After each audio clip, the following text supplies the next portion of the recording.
there! One of the main reasons that politicians have recently begun to express their support for the decriminalization of marijuana has been the disproportionate effect of our country's drug policies on our youth, particularly Black youth.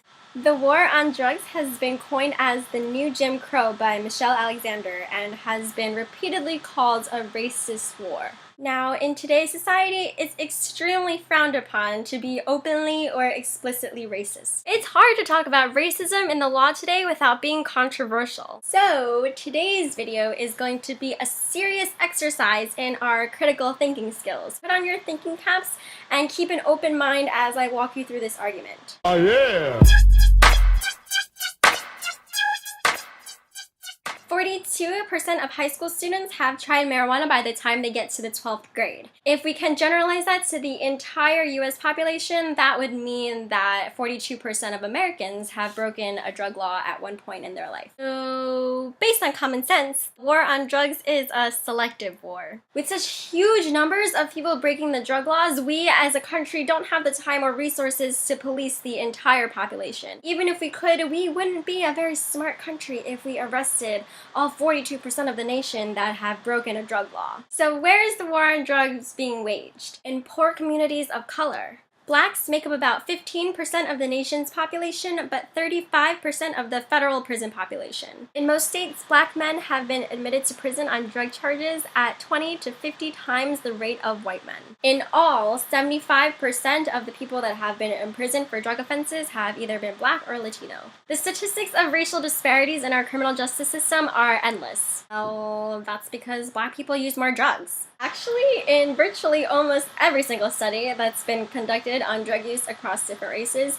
it's been shown that members of all races use and sell drugs at remarkably similar rates. In fact, in studies that have had some sort of significant statistical evidence, it's been shown that whites actually use and sell drugs at higher rates than Blacks. So then how is this happening? Well, drug crimes aren't like most other crimes. Most other crimes require a citizen to first report an incident to the police and then the police come and try to figure something out. But drug crimes are almost never reported because both the drug dealer and the drug buyer can safely assume that they aren't going to rat each other out. The DEA and law enforcement officials are specially trained to identify drug criminals just by looking at them.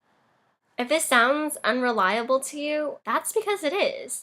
In the 1996 Supreme Court case known as Wren versus the United States, the Supreme Court ruled that any traffic offense is a legitimate basis for a stop and search for drugs. According to legal scholar David Cole, this drug criminal profile can include traveling with luggage, traveling without luggage, driving an expensive car, driving a car that needs repairs, driving with out-of-state license plates, driving a rental car, driving with mismatched occupants, acting too calm, acting too nervous, dressing too casually, dressing with expensive clothes or jewelry, being one of the first to deplane, being one of the last to deplane, deplaning in the middle, paying for a ticket in cash, using small denomination currency, using large denomination currency, traveling alone or traveling with a companion, or scrupulous obedience to traffic laws. Seems legit.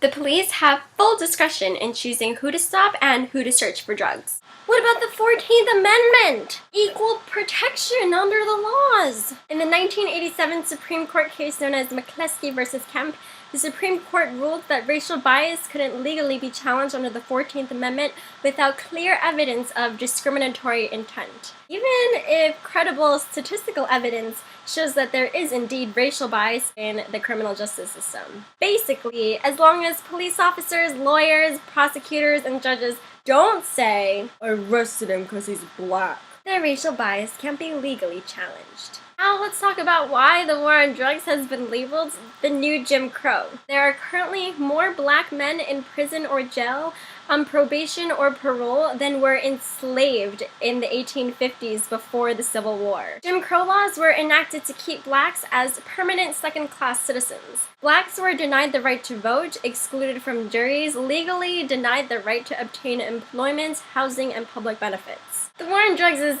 entirely different though. It's criminals that are denied the right to vote, excluded from juries, legally denied the ability to obtain employment, housing, health and welfare benefits, food stamps, and federal aid for education. The war on drugs could have been waged in rich suburbs or on college campuses, where the highest rates of drug use are actually concentrated. But if it had been, this would have been a fucking public outrage. If you live in a community that looks like this, and 1 in 14 kids of your race were arrested? My son wasn't doing any harm to anyone. Do you think he deserves to have his life ruined over a little pot? Just because he had a gram, he can't vote? Let me tell you something. My daughter had a 3.7 GPA. How do you expect her to get into an Ivy now?